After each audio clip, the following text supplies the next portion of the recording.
Hello, how are you? I was out all day, but I need to do this podcast. Podcast, what do I think? I need to come to you with the support group. And I saw some videos online. They popped up on my YouTube, one thing, because I watch so many different things. And it's women in Brooklyn on the stroll. And I know that there's women on the stroll again. Sex work is big again. I actually told my ex-wife that yeah, black people are gonna move into sex work in large numbers. Um, and this video showed that. But what disturbed me about the video, and what I also again predicted, but you predict things and you know things and you can see it in your mind. And it doesn't surprise me when it happens, but I'm still horrified seeing it in real time. Because when I was saying it, I was saying, well, if we don't do X, Y is going to happen. And we didn't do X, and Y is happening. And I saw 21-year-old, 22-year-old, 23-year-old women talking about doing the sex work, which is fine if that's what you want to do, making the money, getting raped, getting hit by cars, and they're speaking with such a calm, like this is the life. One girl carrying guns. They talk about always wearing protection and this and that, all these kinds of things. And I'm looking at these children because I'm 52, 21, 23 with a son. One was 23 with a son. And that one got off the street because these videos are kind of old. But they're important. They're kind of like a year old. So I'm looking at it and I'm horrified, but it's understandable.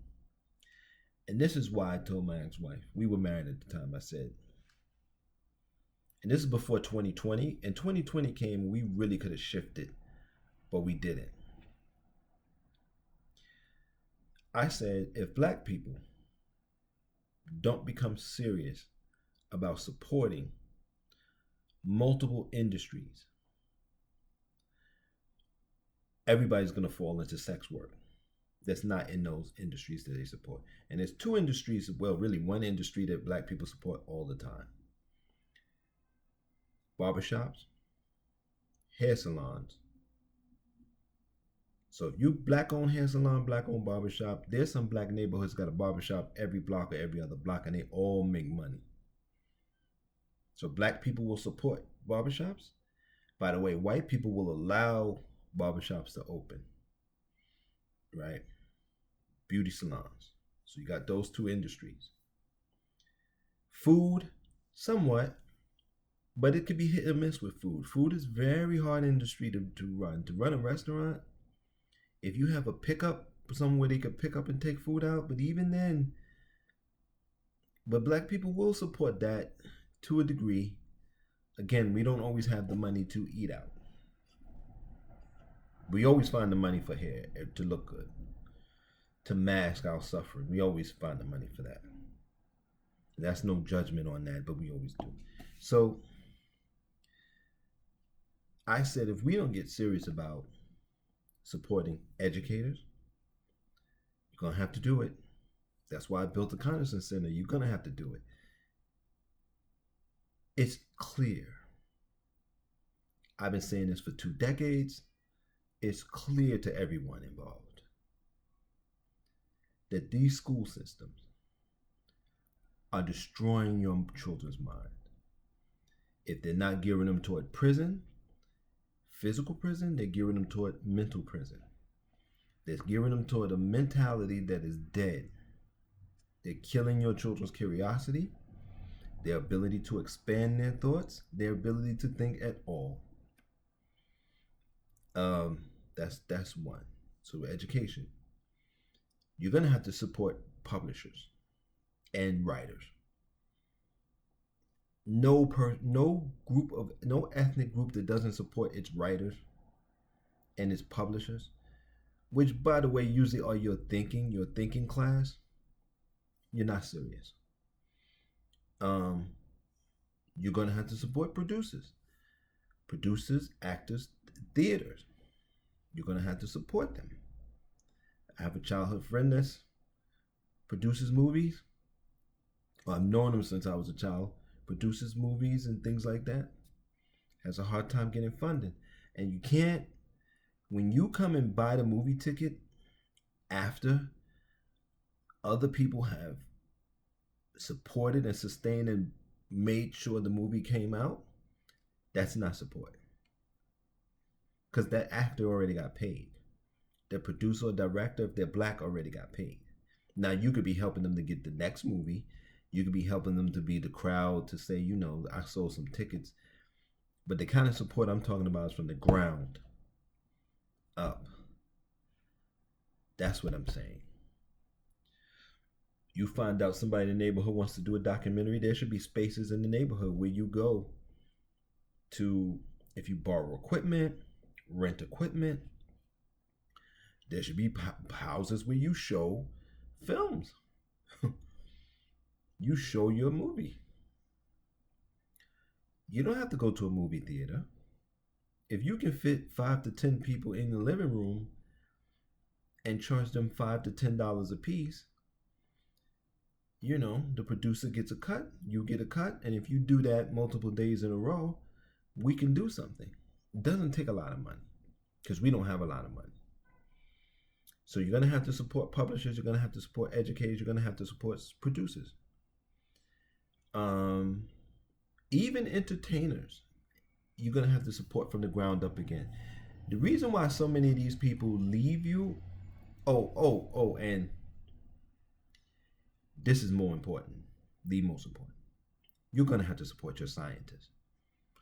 Labs in the community, make sure they have somewhere to stay, make sure they can do their work. I'm talking about biologists, chemists, physicists. You're going to have to support them. You're going to have to support them. If it's them doing experiments on YouTube channel like this and you watching it, if them going on Patreon and you joining it, you're going to have to do it. If you donating 50 cents, $1, if each person donates each time you watch a video, or a quarter or something, we're going to have to figure some way out to support your scientists. No one's going to take you seriously if you don't support your own scientists. And black scientists, if they had to depend on the black community, would starve to death. And you can't say that in any other ethnic group. I don't think. I just don't think you can. Okay? To give you an example, everyone knows KhanAcademy.org. When the guy who made Khan Academy, because I remember hearing about this on Charlie Rose, he was in the United States. His cousins were back in India, and he was good at math, and he was helping them with math via video, helping them doing classes. They took it, his videos, spread it to their friends. He created his website. Bill Gates came and gave him a bunch of money, but the Indian people, his cousins, his families, they spread it. From what I understand, this is what he said the story is. And then when it was popular and so successful, Bill Gates came to put money on it. Right? I don't know what it's like now, but my wife, she's a mathematician, and she said she used it. She says it's amazing. It's one of the best things she's ever used. And she got tired of hearing me talk about schools like, you just. And when she did KhanAcademy.org, she said, yeah, you don't need to go to school. You can use that website. So,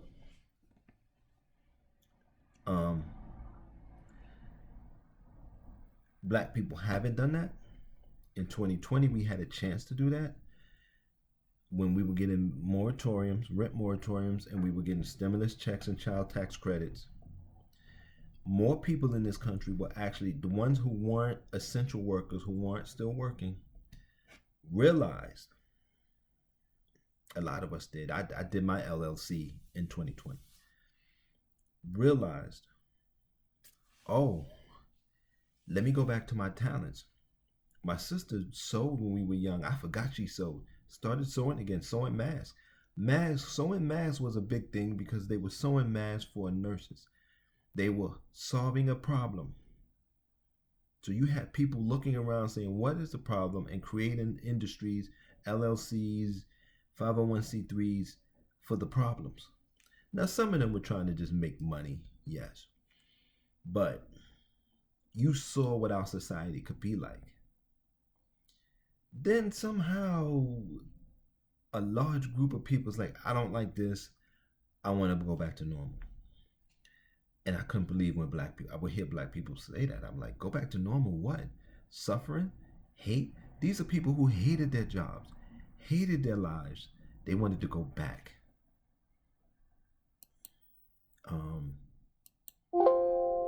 And I just said, oh man, you gotta be, you're insane. And they are insane. No doubt about it, out of their minds. So, because we didn't make the shift, we didn't make the transition, we didn't follow our ancestors in reconstruction and expand ourselves. After 2020, when the door was open, and the door is still open to do things, but it's becoming more difficult because so many of us just don't want to do anything anymore. We've been so beaten down, so brutalized, so demoralized. We don't trust that we're going to even be allowed. And my thing is, try anyway. I tried, I lost everything, but I tried. And you'll get no credit for trying in the black community, forget that. But just do it because you know you tried. Because the alternative is a community where your child has to go do sex work and roam the street. And these young ladies had pimps, which always blew my mind. If the women's doing all the work, why a pimp? They say, well, pimp can protect you, and the girls were saying pimps were taking them to Vegas and Miami and things like this. But I'm sure they were getting the money from the money you made selling your crotch, selling yourself. So I just thought that was amazing. I thought it was fascinating, but I thought it was troubling at the same time. And we need to figure it out quick, because we have left no other spaces, no other industries for people to do. They either have to go outside and hope that another ethnic group will pick them up and bring them in, or it's going to be a lot of sex work, because that's the easiest thing to do. It's the quickest thing to do, and it is a way to earn money. Jobs don't fall out of the sky. You have to create that. Black Wall Street didn't just pop up. Those kind of communities that were economically stable didn't just pop up. Okay. First of all, a lot of the people who lived in them were getting paid from working for outside people and bringing money in the community. But the community circulated because we were segregated, one, and two, we had a community. You must have a community before you do anything. And I find it very troubling. Well, I used to be troubled. I've gotten so used to that. We are just so far out of our minds. But I read a lot of the narratives, slave narratives, and I read during Reconstruction a lot of the histories, and I read one of the first things that people did, a lot of black people did when they were freed, was try to find their families that were sold. And I'm living in an era where we have all these tools and technologies, and our family's not close at all. It's terrible. It's gotten so bad in the black community. Even funerals are disjointed and disconnected. And the one thing you could count on with black people, even if they couldn't stand each other, was to come together at a funeral and make an effort. Even that's gone. And if that's going, I don't know. I don't know where we're going. But I do know I don't want to see our young people out on the street like that. Now, if they want to do sex work, fine. But even that, if it's your choice, it should be safely done. So if there should be spaces for them to safely do that, even that. And there's no space for our people to safely work anywhere except for those two industries. And you really can't say hair salon and barbershop is that safe anymore, because if the rest of the community is starving, they're gonna rob it. I hear stories in New York City where they rob hair salons, which is like, I would never think that we would rob a hair salon or rob a barbershop. You know? But I mean, they can make money, but then they could become targets. So I just wanted to say that I saw those videos about the sex work, and it seems like it's growing. It seems like it's becoming normal. Like people who either work for the sanitation department, you work at the police department, and you do sex work on the street. And I don't think that that's a good thing. And I'm not down in sex work, but to be vulnerable like that, walking the streets, 19, 20, 20-year-olds, 21-year-olds, nah, we gotta do something. Well, you all, or because I'm doing my part. The Conderson Center is there. I'm doing my part. I'm doing these videos, trying to offer support groups so we can talk about these things. So we're doing that. But always I can do more, and I'm trying to think of ways to do more. By the way, tell me what you think I could do. I don't have any resources. I don't have any limited funds. I don't have much stability, but I have a few little tools. You see what I'm working with. And I'm willing to do it to my last breath, which the way my body's breaking down would be soon. If you want to support me, click the links. I think you can give directly. Join the Patreon where you can see more of the support groups. Everything I do is not visible on YouTube. Some of it's behind the paywall. So support one another. Support me if you can. If you're limited, find the ones that you feel most important. Get your children those chemistry sets. Get your children those biology sets. Get your children those science kits. Do it. Do it. Do it. Okay? Until next time, please take care of yourselves and be safe. It's getting really, really hard out here. Really, really rough. And just try to take care and hang in there. That's what I'm doing, and I think that's what a lot of us are doing. Do as much work as you can before you go. Maybe somebody will pick it up after you and carry it. That's all we can do. That's all we can really expect at this point. Until next time, take care and be safe.